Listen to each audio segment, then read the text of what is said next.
In July 1968, Mumbai Police received information about a murder near the Poinsur area of Borivali. When the police arrived at the scene, they discovered the body of a man lying outside a hut. His head had been brutally struck, seemingly with a heavy, sharp weapon. Inside the hut, a woman and her child huddled together. Under intense questioning, the woman claimed the darkness of the night had obscured her vision. She had seen nothing. The police filed the case, dismissing it as a possible personal feud without delving deeper. But darkness has a way of revealing secrets. Mere hours later, news broke of another brutal murder in Malad, just a few kilometers away. Again, a man was found outside a hut, his head violently assaulted in the same manner.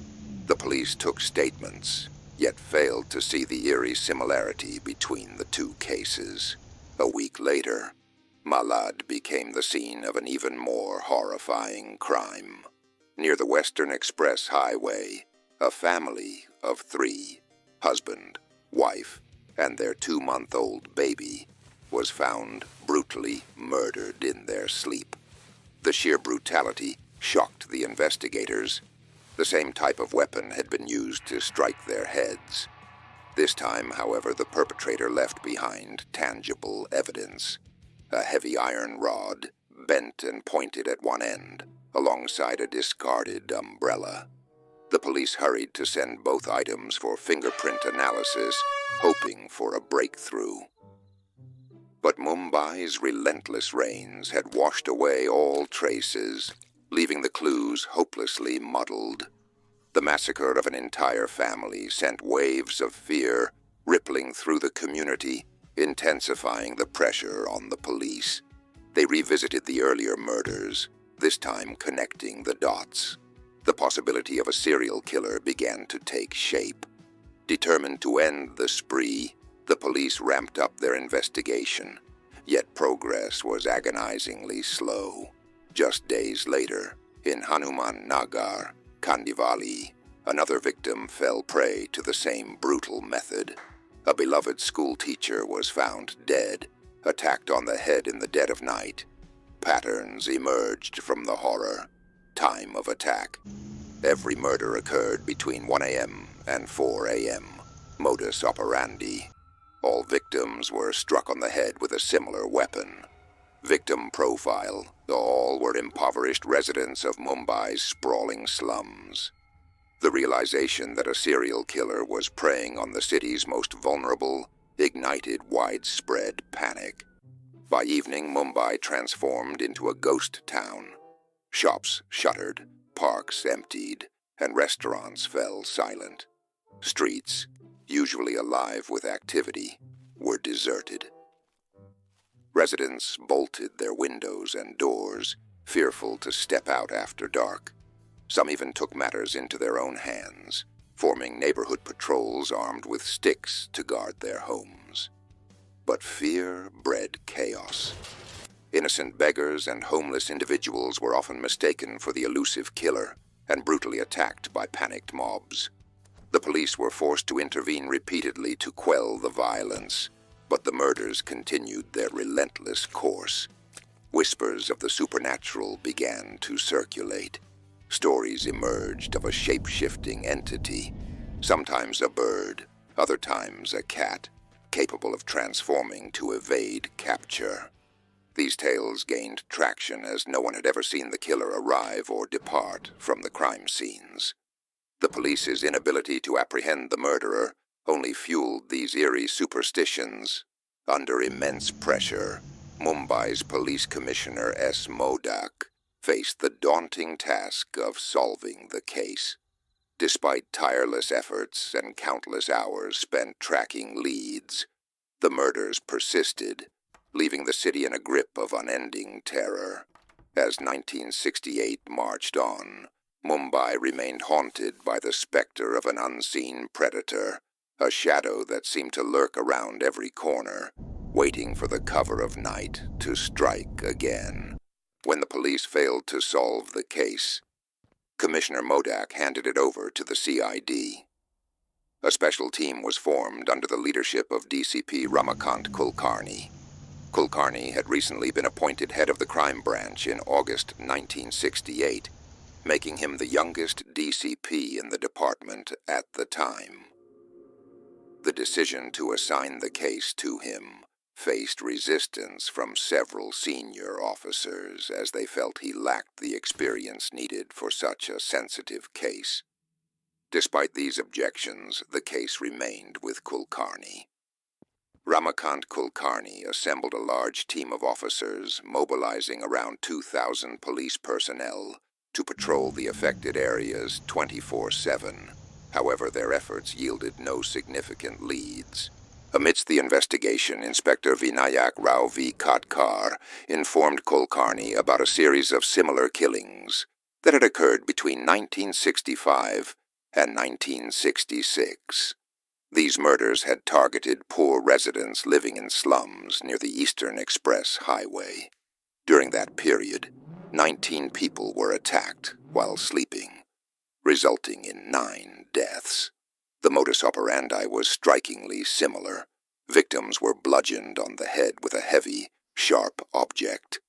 In 1965, Kotkar had been in charge of the local police station and had initiated 24-hour patrols in the area. One night, while on duty, he noticed a tall, suspicious man roaming fearlessly in the vicinity. This was unusual, as locals avoided stepping out after dark. When Kotkar approached the man and questioned him, he identified himself as Raman Raghav. Upon searching him, they found a diary with cryptic entries, including the words, "The End," and "Finish."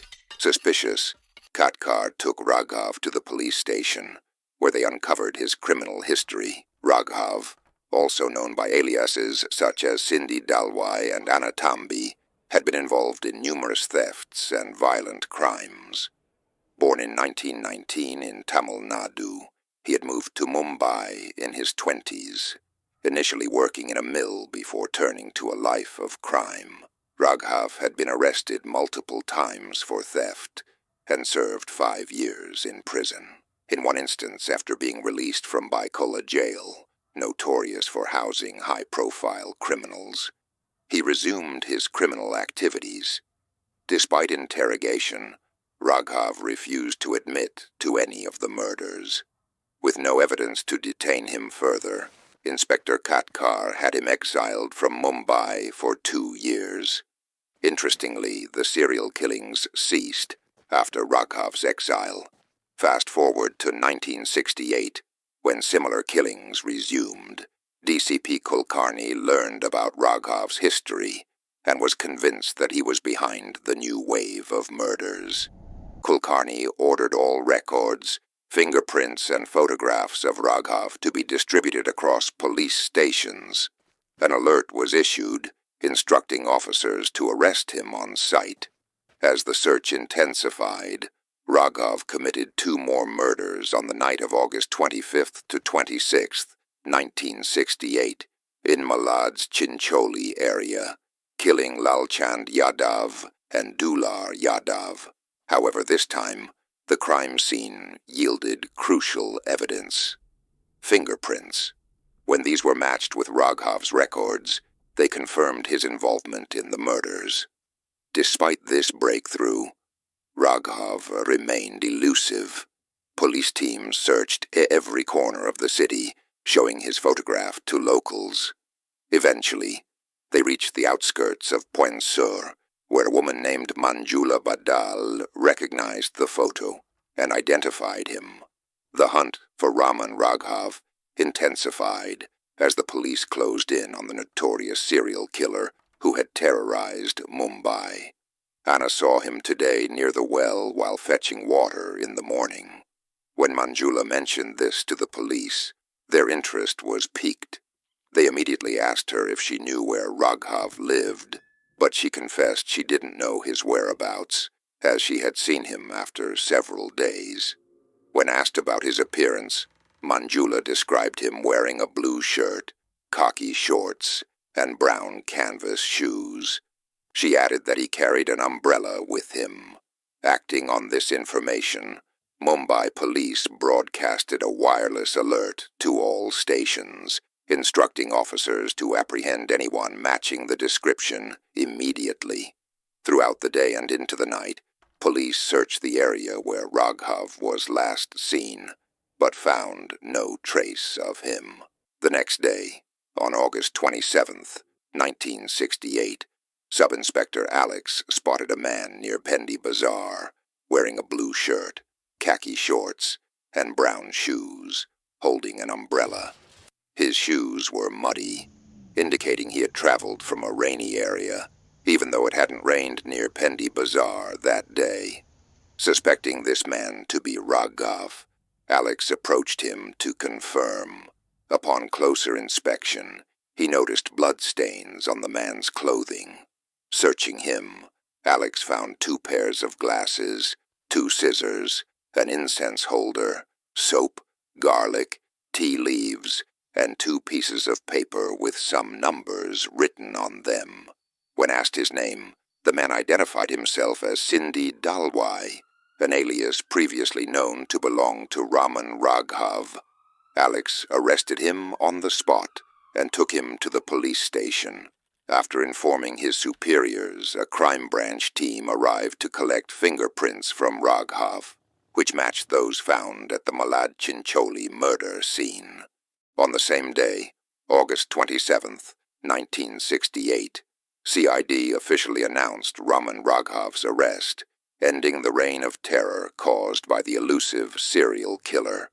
The news spread like wildfire, and by evening nearly 2,000 people gathered outside the Mumbai Police Commissioner's office to celebrate. Commissioner P.S. Modak, elated by the breakthrough, announced a $1,000 reward for Sub-Inspector Alex. Although Raghav was in custody, the challenge remained: how to get him to confess.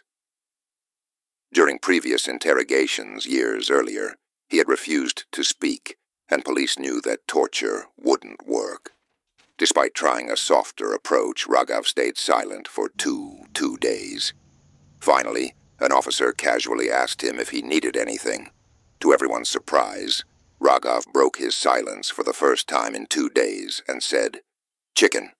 A plate of chicken curry was promptly ordered from a nearby hotel, which Raghav devoured.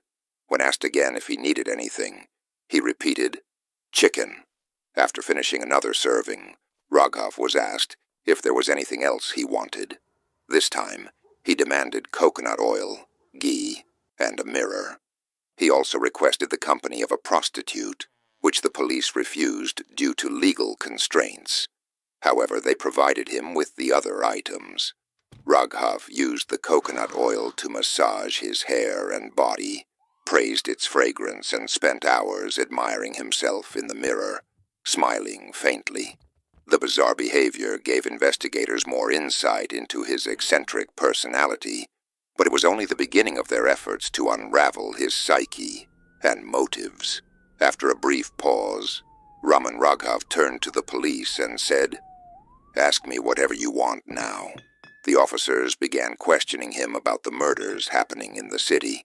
Raghav calmly replied, "All right, I'll tell you everything," and began narrating his story. He explained that 2 years ago, in 1966, he was banished from Mumbai and moved toward Pune. There, in places like Badgaon, Dehu, and Talegaon, he started stealing for survival. Once at a tea stall in Talegaon, he ordered strong, pure milk tea, but the tea vendor served him tea diluted with water. This enraged Raghav so much that he decided to murder the tea vendor. That evening, as the vendor closed his shop and headed home, Raghav followed him. However, before he could act, the police arrived and arrested him for theft, sentencing him to 18 months in Badgaon jail. After serving his sentence, Raghav took a train to Karjat, Maharashtra, and spent a few days there before returning to Borivali, Mumbai, in July 1968. Over the next few days, he committed several petty thefts. One day, while passing near the Sai Bridge, he found a motorcycle handle outside a hardware shop. He took it to a blacksmith in Jogeshwari instructing him to straighten it, bend it at the top, and create a makeshift weapon. The blacksmith complied, and Raghav left with his newly crafted weapon. A few days later, one night in Poinsur, Raghav noticed a hut where a man was sleeping outside, while a woman and her child slept inside. It was pitch dark. He approached the man and struck his head with the weapon, repeatedly hitting him until he died. Hearing the noise, the woman inside the hut woke up and screamed, causing Raghav to flee toward Malad. Around 3 a.m., he found another man sleeping on a cot outside a hut in Malad. He attacked this man as well, repeatedly striking his head until he died. Raghav took the man's wristwatch, wore it, and stole a torch, an umbrella, some peanuts, and a bag containing $262. He then escaped into the Malad forests. A few nights later, while passing near the Western Express Highway in Malad, he noticed a hut where a woman was breastfeeding her child. She was wearing a gold necklace, Mangal Sutra. Raghav's greed fixated on the necklace, and he waited outside for her to sleep. However, she stayed awake until 4 a.m., forcing him to leave. For 4 consecutive nights, he returned to the area, but each time, she remained vigilant. On the 5th night, during heavy rainfall, Raghav returned with an umbrella. He saw the woman asleep inside with her husband on another cot. He used a knife to cut the rope, securing the hut's door, entered, and attacked the husband, repeatedly striking his head with his weapon until he died. He then killed the woman and even the crying infant.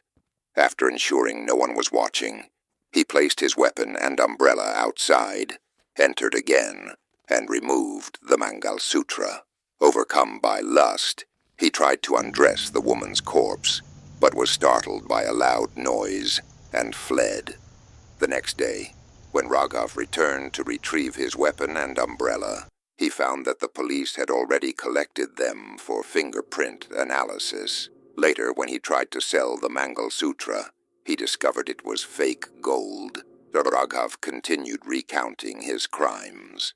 He described how he obtained a 400-foot iron rod from his friend Michael in Chencholi, Malad, to dig up land for a hut.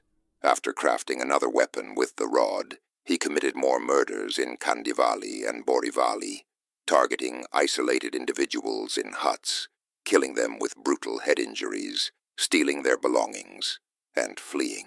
He often sold stolen items, like wristwatches, to fund his survival. Raghav's chilling confessions painted a picture of relentless violence driven by anger, greed, and survival instincts. He moved through Mumbai's suburbs, leaving a trail of death and terror, ultimately earning the title of one of India's most notorious serial killers. A woman was sleeping alone in a hut with her 2 children. The intruder entered and attacked her multiple times with his weapon, leaving her lifeless. She had a sheet covering her, and when he removed it, he saw she wasn't wearing any clothes. This sight awakened his dark instincts, and he committed heinous acts with the deceased woman multiple times. After satisfying his urges, he ate the food in the hut, took some tea leaves, and fled the scene. In his confession, he admitted to committing many such crimes.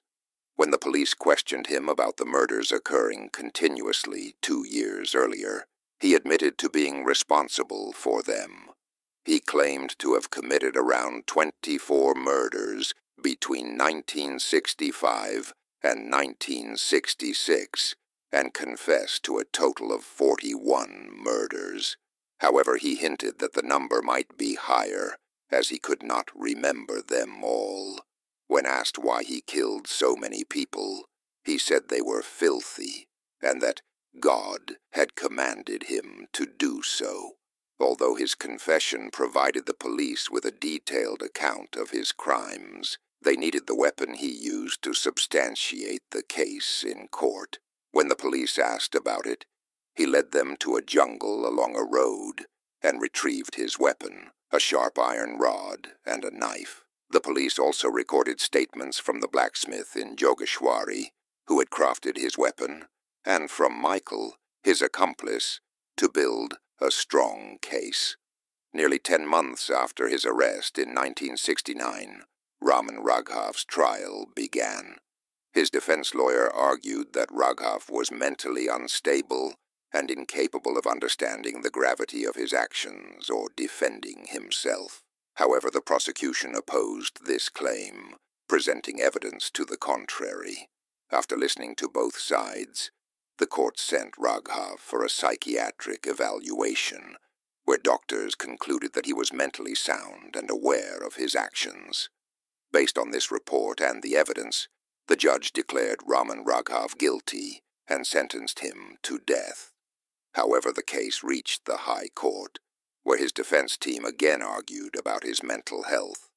A team of psychiatrists diagnosed Raghav with chronic paranoid schizophrenia, a condition in which individuals lose the ability to discern right from wrong.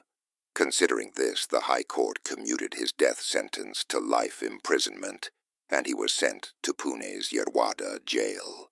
In 1995, after years in prison, he died of kidney failure in Sassoon Hospital. Raman Raghav remains one of the most notorious serial killers in history. Even after more than 50 years, those who lived through the terror he unleashed in Bombay, now Mumbai, between 1965 and 1968, still shudder at the memories. His name is synonymous with fear and horror, and his story has inspired books and films, including the movie Raman Raghav 2.0, where Nawazuddin Siddiqui portrayed a character inspired by him. If you found this story engaging, please like the video, share your thoughts in the comments, and share it widely. Don't forget to subscribe to the channel and hit the bell icon to ensure you don't miss any of my stories. I'll see you in the next one. Until then, take care, and thank you for watching.